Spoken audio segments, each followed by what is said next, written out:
Hi, welcome to my latest video. Today I'm going to be changing my fuel filter.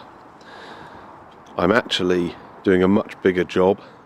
I'm changing my glow plugs, but to get to the glow plugs I've got to take the inlet manifold off, and to get the inlet manifold off I've got to take the fuel filter off. So it makes sense to renew that while I'm in the process of removing and refitting that. I've not changed my fuel filter for about 100,000 miles. It's a little bit overdue, so definitely needs to be renewed. What I'm going to do is I'm going to film the entire day's work, fuel filter, inlet manifold, glow plugs, the whole lot, and then I'll take the bit at the beginning where I'm taking the fuel filter off and the bit at the end where I'm putting that back on last of all, and turn that into this video. I'll be doing separate videos with different parts of the day, the different parts of the overall job, to show how to do the inlet manifold and the glow plugs as a third video. Okay, so it's a bit of chopping and changing, but it's one day of filming. All right, so I'll do a bit of editing to split that into separate videos. Okay, before I start dismantling this and taking the old fuel filter off the car, two really important points here.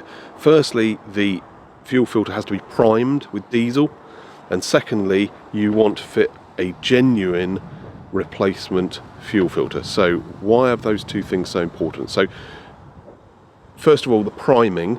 If you try and start the car with an empty fuel filter, it's not going to start, okay, because the high pressure pump's going to run dry. You risk damaging that.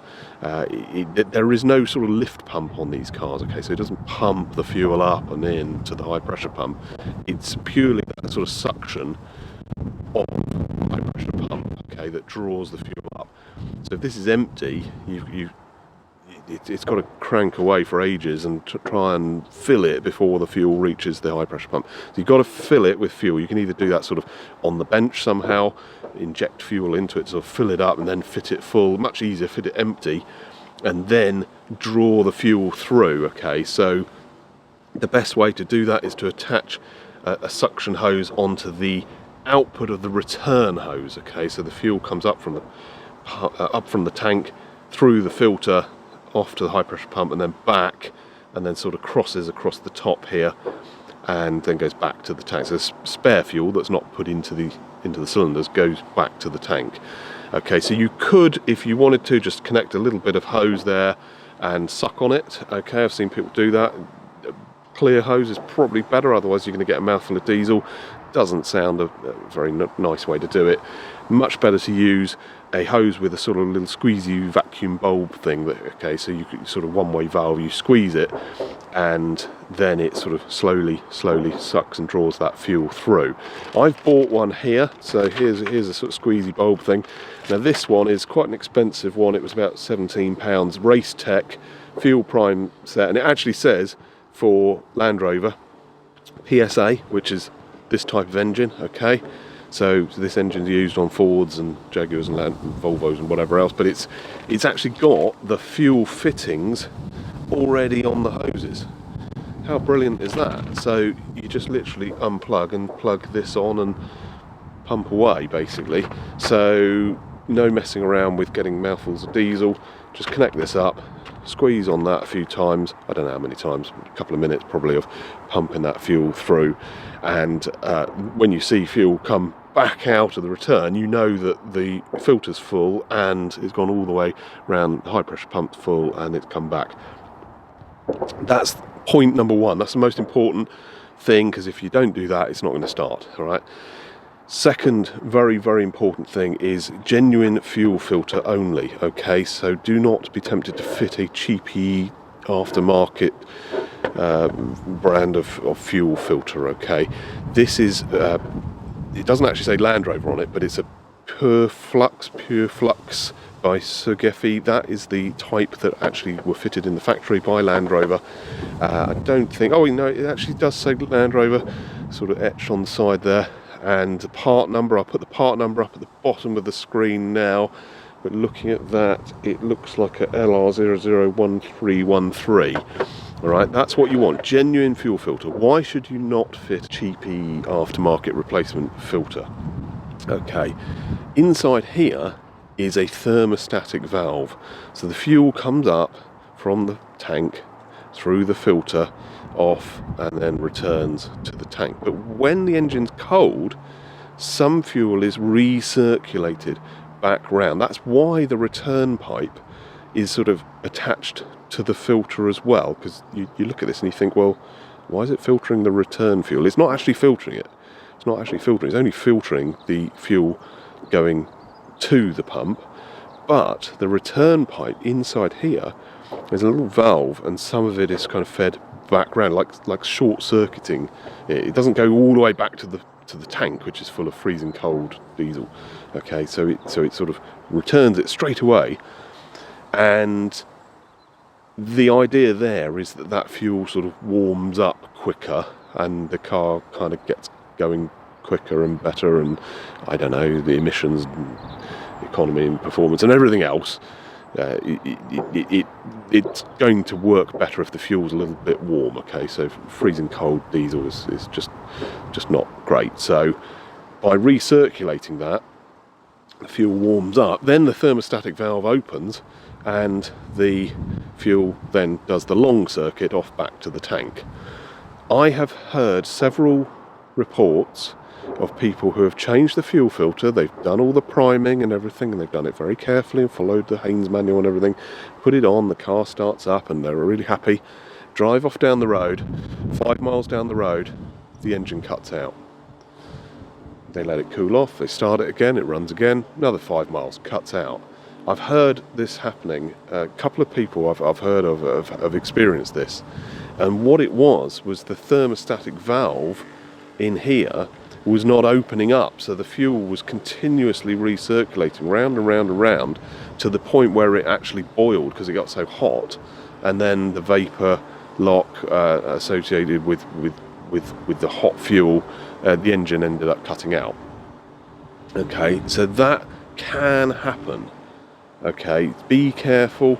If you fitted a non-genuine filter, just be aware that the thermostatic valves in the cheapy aftermarket replacement ones are not as reliable. Okay, so if you have fitted a fuel filter, even if you have fitted a genuine one and you've got this issue where the car cuts out after a few miles, it could be that thermostatic valve. All right, so you know it can happen. Right, what I'm going to do now is take all this apart, okay, and I won't need this until later on. I won't need this until later on either, actually, because I've got to take all this apart, take off the inlet manifold, do the glow plugs, and then at the end of the day put it all back together with new fuel filter and then prime it, and hopefully the car will start and everything will be fine. We shall see. Okay, so I've put the camera on the tripod and I'm going to start dismantling this. Okay, so I need to remove this metal sort of panel, which is it's like kind of like a crash proof piece of steel, like armour plating basically, that kind of protects that fuel filter if you do have a front collision. The plastic fuel filter obviously could get damaged, and it's full of diesel, so that gives it a bit of protection there. So I need to remove that. That is 4 nuts on there. I think it's 4 nuts on those studs. So I'm going to remove that and then disconnect the various hoses and connections here. Now when I pull this one off, probably this one, I'm expecting some fuel to possibly leak out. That's the feed from the tank. Cleanliness is also very, very important. Okay, so you don't want to get any dirt in the fuel. So what I will do, the new filter unfortunately hasn't got little caps on these actually, which is a shame, but it does have that there, which is a little plastic cap on that output, which should be hopefully exactly the same size as that pipe going in, and I can stick that on it just to keep it clean and stop dirt getting in. Right, let's get this metal panel off. The WD-40 on there. Some of these nuts look a bit rusty.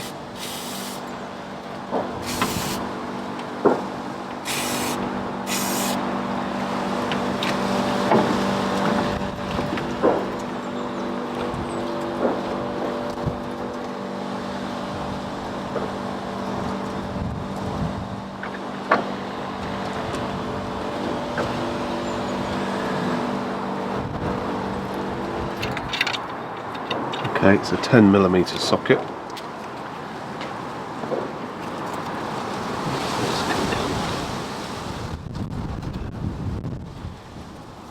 Showing this pipe there. Now this removes actually, but that hose is still going to be sitting there.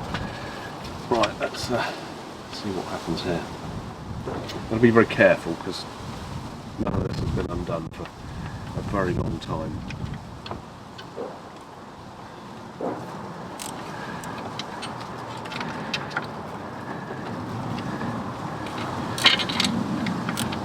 Loosen all this off.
Okay,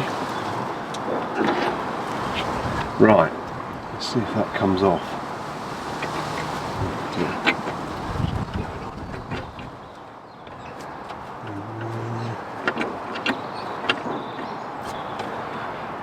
Okay, right, it doesn't want to come off. Something is attached to it. Ah, what's going on down there? There is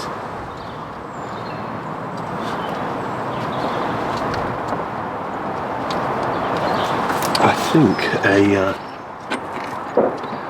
a cable tie or something. There's a wiring loom there which goes to the alternator, and I'm pretty sure there is a cable tie or something there.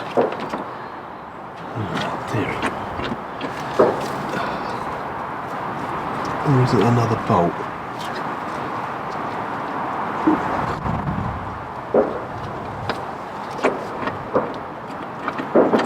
I'm going to have to try and get my phone and take a photo underneath, see what's down there. Okay, I can't seem to get to whatever it is that's down there. It's a kind of a wiring clip thing, wiring cradle. I can't cut it off, I can't get pliers in to squeeze it. I can't cut the cable tie. It's very, very difficult to feel exactly where that is up in the darkness. So what I've done is just used a large screwdriver here just to kind of prise that out. Okay, so that's now sort of off the ends of these threaded studs. It's not completely free, but at least I can get to the fuel filter now. So if you're just changing your fuel filter, then you should be able to do it from here, okay, and just leave that kind of like dangling like that. Now I really could do with removing this properly because I've got to take the cradle off as well to get in, to get the manifold off, to get the glow plugs. Okay, so the whole lot's got to come out. So I do need to get this off here, and I just can't see what is going on down there. I think it's the wiring for the, I can get to the cable tie now. Right, let's see if I can get some cutters in there. Cut the cable tie. I'll be a little bit careful. I haven't disconnected the battery, which I probably should have done. I may do that a bit later, but I don't think I need to at the moment. So I've just got to be a bit careful because the alternator often has 12 volts on it, so that it can charge the battery. So if I am delving down there with tools, just need to be really careful that there's no exposed 12 volt terminals on the starter or the alternator, probably on both actually. Right, let's see if I can get in there and cut this. Come on. Come on. Oh god, this is... what was that?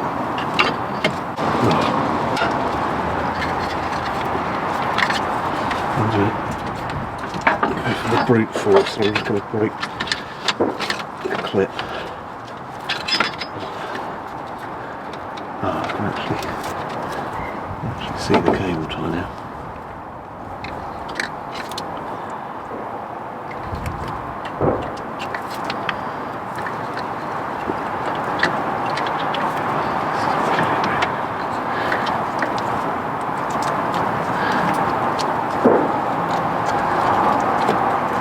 Come on. Yes. Yes, I've got it.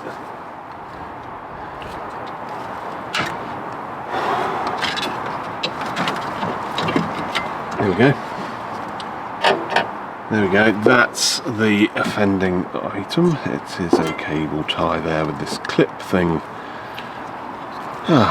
Really, really difficult to deal with that, because it was very tight around the wire. I just couldn't feel the actual cable tie to get the cutters on it. So I don't think that's reusable, because it's one of these kind of strange sort of cable ties with a press fit thing. I don't think I can just replace that cable tie with another one. So I'm going to cut that out.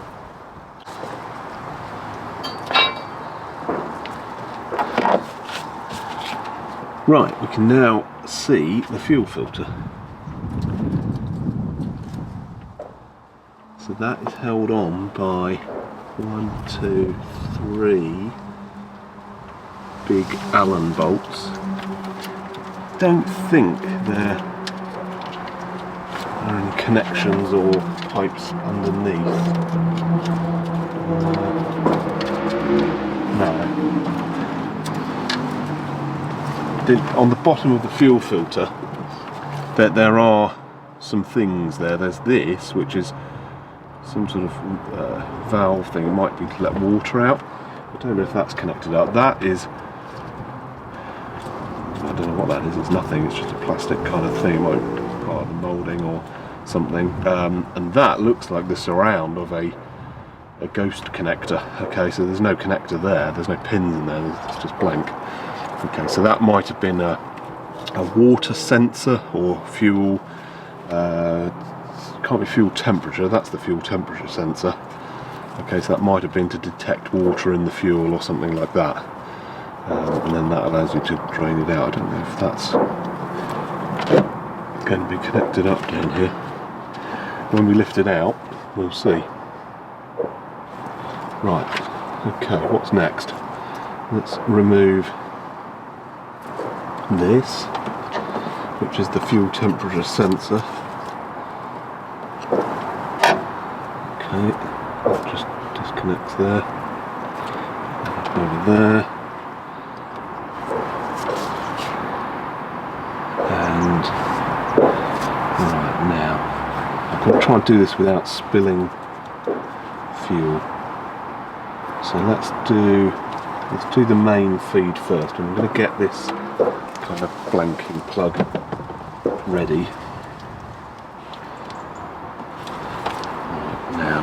carefully because I've got to cut this cable tie. You must remember to put that back on. I've heard of a lot of people who've done the fuel filter and then that hose there has dropped into the pulley and been cut through. Okay, the plastic clip thing that Land Rover put on is absolutely useless. It does nothing to support the hoses. Alright, so I'm going to actually remove that. So that one there is just rubbish, really. So I must put some new cable ties on there. I might actually try to sort of 3D print something proper for those. I don't know what. But, right. Let's try and remove this fuel pipe. Come on.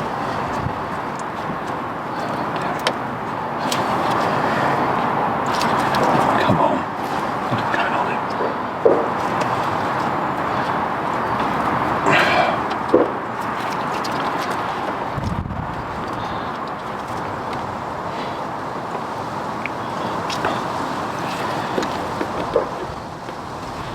Ah, there we go.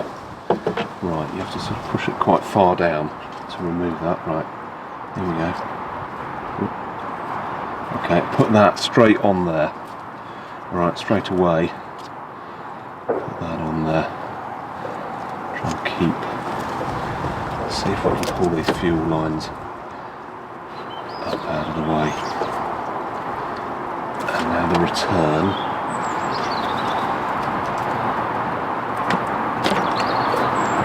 A little tiny bit of diesel leaking, not much. Oh, careful of that, there's diesel everywhere. Right, okay. Now I don't have anything to go in there, unfortunately. I want to put these somewhere out of the way, so they're not sort of flying about flicking fuel in my face.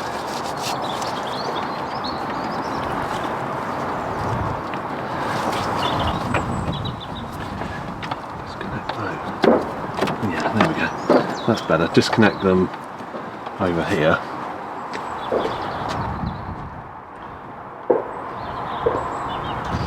Yeah, if you disconnect the fuel hoses from the timing belt cover, then it allows them to be actually put right up out of the way. Keep them clean and stop fuel leaking everywhere. Right, so what have we got now? Let's get these pipes off here. There will be some fuel in there. I'm just going to get a cloth or something to sort of collect any fuel that leaks.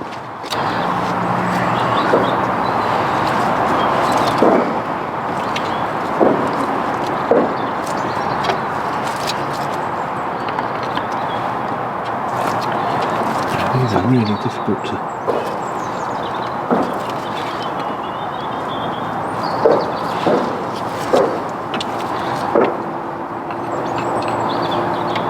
Yeah, you just have to use a little screwdriver just to kind of get the thing moving. So press the button and just move it a little bit, and then that. Okay, so that's stopping that from moving. This thing, whatever this is.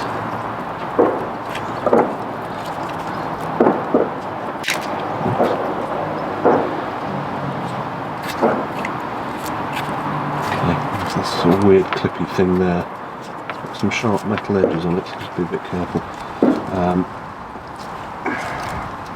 Come on. It doesn't want to go back. Right, there's all sorts of clips and things. There we go. Right, come on. Right, okay.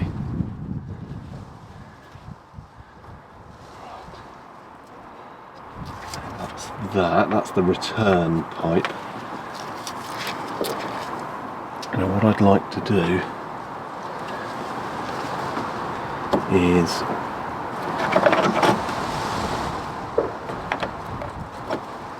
put some little plastic, I don't know, little plastic bags or something over the end of these, really to stop any dirt getting into these fuel lines. Okay, that one's starting to dribble a bit of diesel. this one off here.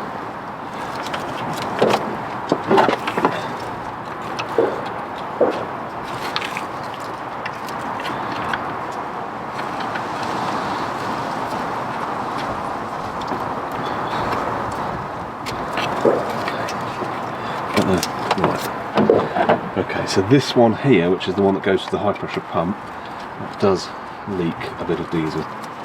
Okay, so I'm just going to leave those just like that with a cloth.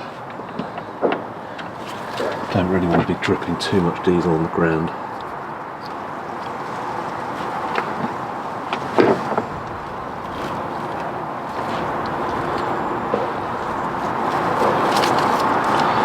Let's try and do that just to keep those.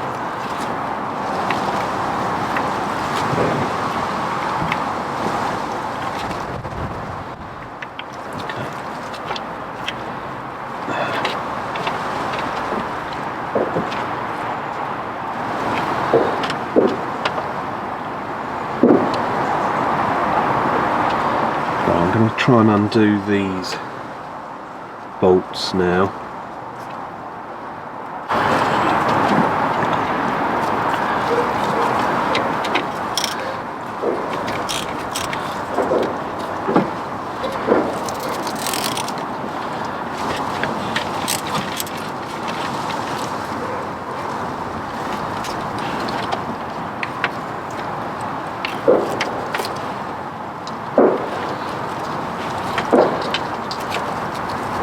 Now this one at the back is a little bit difficult to get to because of this breather hose here.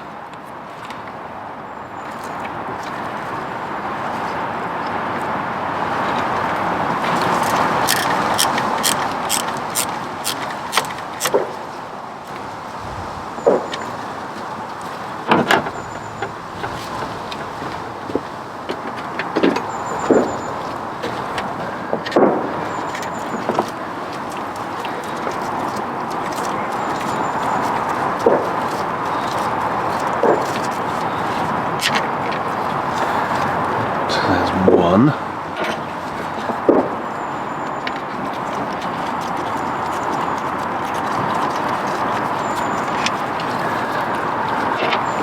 Now interestingly, this filter is a MAN filter, M-A-N-N. That was actually put in by my local garage at around 60,000 miles, so that's probably about a year after I bought the car, because it had 30,000 miles when I bought it. I haven't had any issues with that one, okay, but that isn't a genuine one from the factory Land Rover fitted one. It is a replacement, but MAN filters are a good brand. All right, they are a well-known, reputable brand. I would expect reliability and very high quality manufacturing. Okay, now I need to get something on these pipes here. I don't want any dirt going into those. What I'm going to do is just hold those up out the way and I'll remove the filter. The filter now comes out. Okay, I'm going to put some little bags over there. The fuel filter is quite heavy because it's full of diesel. Alright, so it also is starting to dribble diesel everywhere. The diesel inside you're just going to have to throw away. I wouldn't attempt to drain it out because you're going to end up with dirty diesel coming out. And interestingly, on the bottom nothing is connected. Okay, so this water drain hole or whatever it is not used. The connector there is not used. There doesn't seem to be any kind of plugs or hoses or anything at the bottom. Okay, so what I'm going to do now is put some little plastic bags, I've got little plastic resealable bags and some cable ties, and stick those over the ends of the hoses so there's absolutely no possibility of any dirt getting into them. Okay.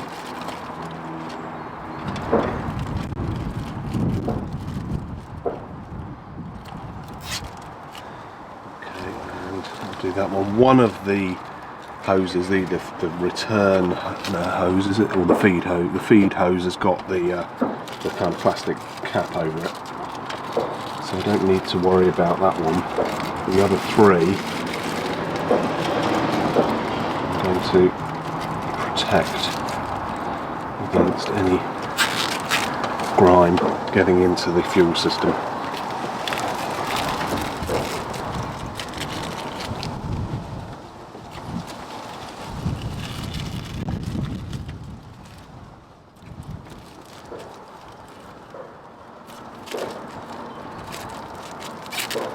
Right, there we go.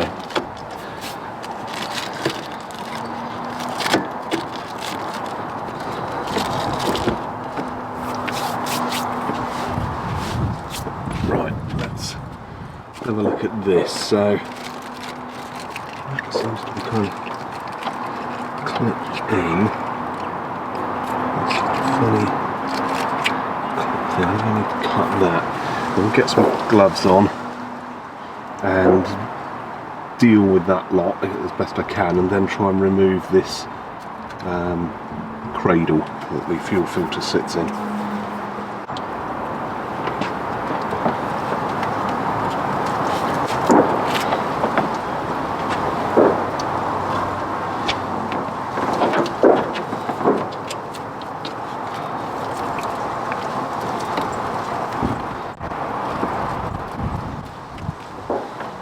Another one of those funny little wiring cradles there. It does actually look like you could reuse that and stick a new cable tie through it, but it's fine. I've had a cable tie around this separately, so that can come off. Could actually to removing that. I don't know if this bracket here has to come off to do the inlet manifold. Anyway, that's a separate thing. Let's continue the dismantling of the fuel filter. Okay, so if you're renewing your fuel filter, at this point you'd get your new one and bolt it in and prime it. Okay, now I'll be doing that in a bit. Okay, I've got a lot of other things to film for the other videos first, and then I'll come back to this point when I'm reconstructing. For those of you that want to do more than remove the fuel filter, as part of this video I'm just going to show you the removal of this cradle here, okay, because I believe that's connected to the fuel filter really. It's only necessary if you want to go beyond changing the fuel filter and deal with inlet manifold, but I'm going to do the removal of that as part of the fuel filter video. If you are just changing your fuel filter, then you don't need to remove that. You don't really even need to sort of start bagging these up or protecting them, because you straight away you're going to put the new fuel filter in. Okay, so I'm going to do this removal as part of this video. If you want to see how to remove this cradle, then keep watching.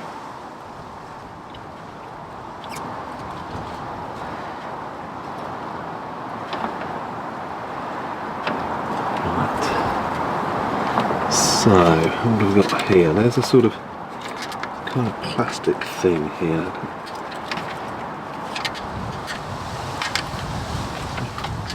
Plastic tray thing that's sort of clipped in, almost like sort of plastic rivet thing to kind of clip that in. I don't think that needs to be. Let's just see if it will come apart. Yeah, it will. Oh, whatever was holding it on has just broken off and fallen down.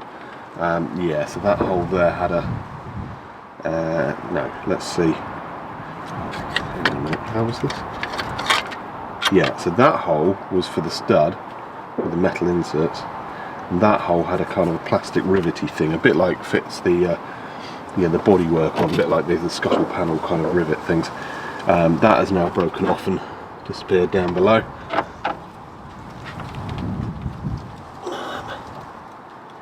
Yeah, I can't see it underneath the car, so God knows where it went. So let's have a little look. Yeah, I'm just going to take the camera off the tripod so you can see what this looks like.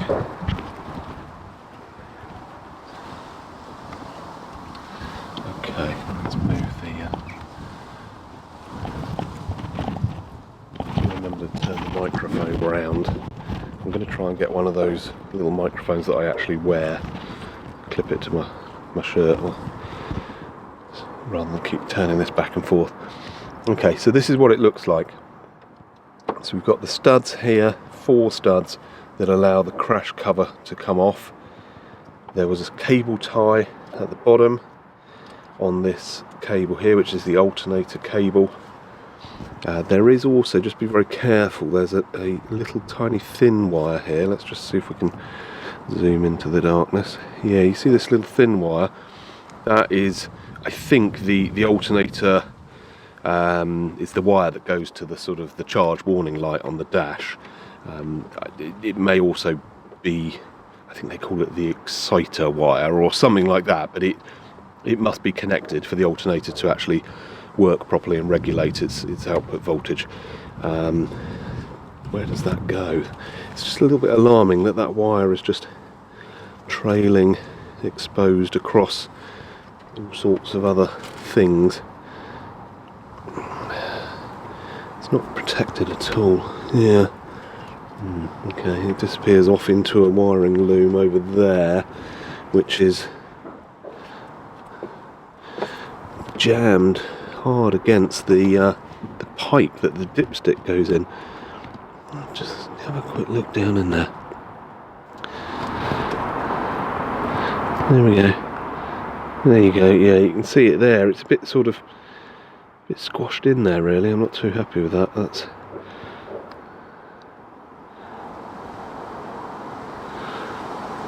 yeah, doesn't look good. Okay. I don't know what I can do about that, really, because that wiring loom it's not gonna move at all.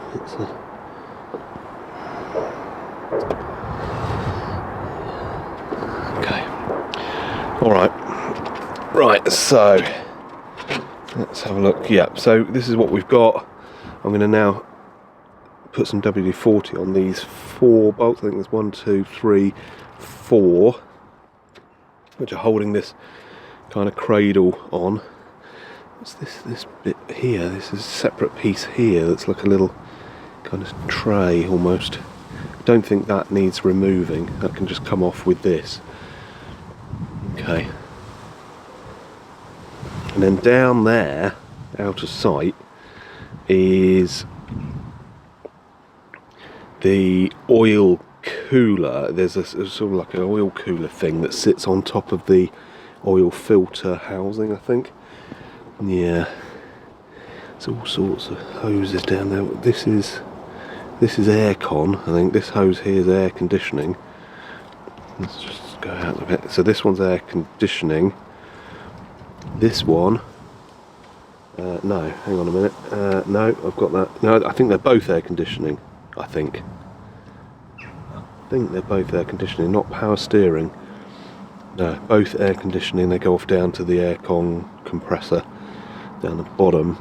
There's various wiring looms, and then there's what must be that's probably a coolant hose, not an oil hose, because the oil circulates from the oil filter housing, and that puts water through a heat exchanger, which I'm guessing is to cool the oil. It might be to warm the oil up quicker, or it might be to heat the water quicker using the heat of the oil. I don't know, really. I would say it's an oil cooler, not an oil heater or a get some heat out of the oil thing. It's probably an oil cooler. So yeah, how necessary that is on an engine like this, I'm not too sure, really. I used to have oil coolers on my racing Mini, but that did get hot. But this one, yeah, it's just another thing to go wrong, really, isn't it? Okay, Right, let's get this cradle out.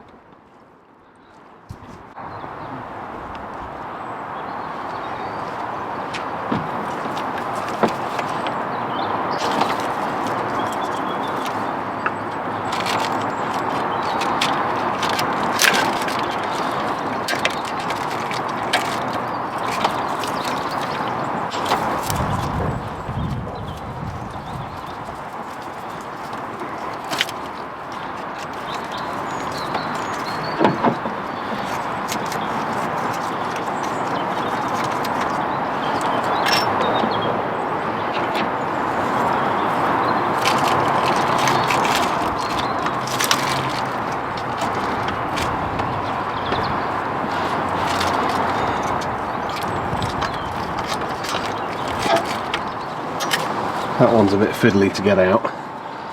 It just squeezes past the breather hose.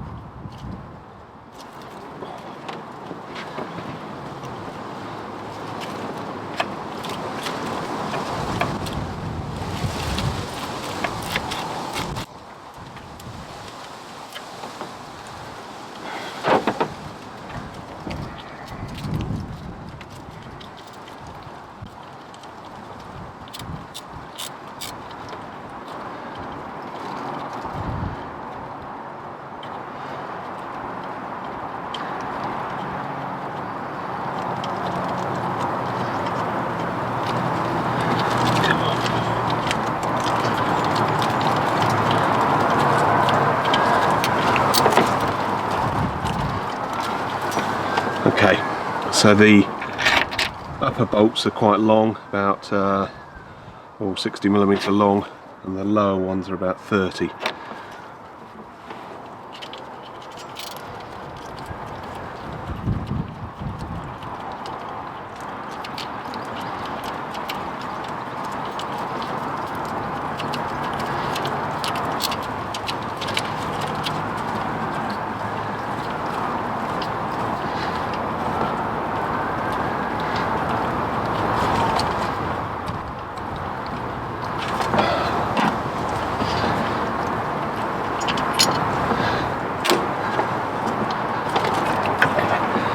Now that doesn't quite come off because it's attached to the dipstick, so I need to get a, what is that, a Torx or an Allen, I can't see. Yeah, looks like a Torx, a large Torx bit I think, to undo that. Now I should really have done that first because this is going to be moving around and I'm trying to undo that now.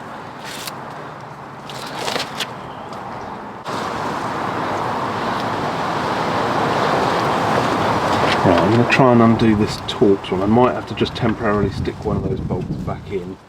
Let's see how much it moves.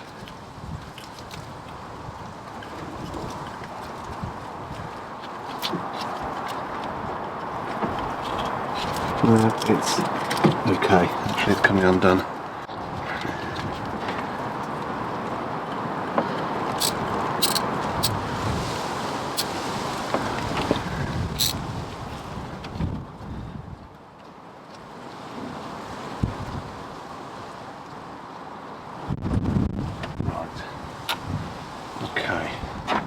So that should come out now. Yes, it does. Good. That is a big chunk of iron there, obviously designed to give protection to the fuel filter in the event of an accident. Okay. Don't need to remove this funny little thing here. It's just like a sort of tray thing. I don't know what sort of purpose that serves actually.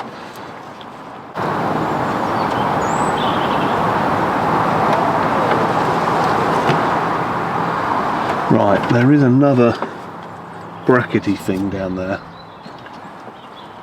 which you don't need to remove for the fuel filter change, but I am going to have to remove it to get the inlet manifold off.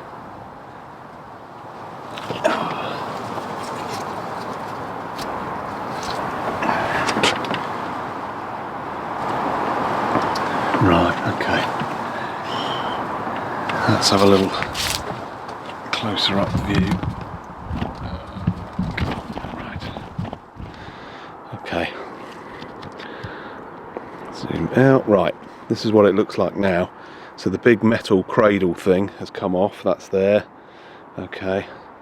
And behind it is a sort of another kind of brackety thing. I don't think that is part of the engine block or the cylinder head.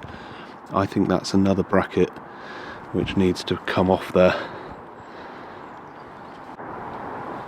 You can see clearly now the swirl flap actuator here. It's got a bit of a sharp point in the middle of it, just be careful of that. Here's the pneumatic hose. Now I still can't see the glow plug wire, which is somewhere hidden away down in there. Right, okay. So what I'm going to do now is stop filming footage for the fuel filter change video. I've gone as far as I need to in that video. I will then carry on filming when I refit that later on today, okay, to do the refitting half of the video. Okay, so that is as far as I'm going with the removal of the fuel filter. It's off the car, the cradle's out as well, if you want to remove that. Not necessary for a fuel filter change, but it's good to show that as part of this video as well. What I'm going to do now is switch across to my inlet manifold removal video. Okay, so the next footage that I film will be part of that video. Alright, so if you're sort of following this as part of a swirl flap removal video or swirl flap removal project that you're doing on your car, or you're doing the glow plugs, you need to at this point flick across to my inlet manifold swirl flap removal video. Okay.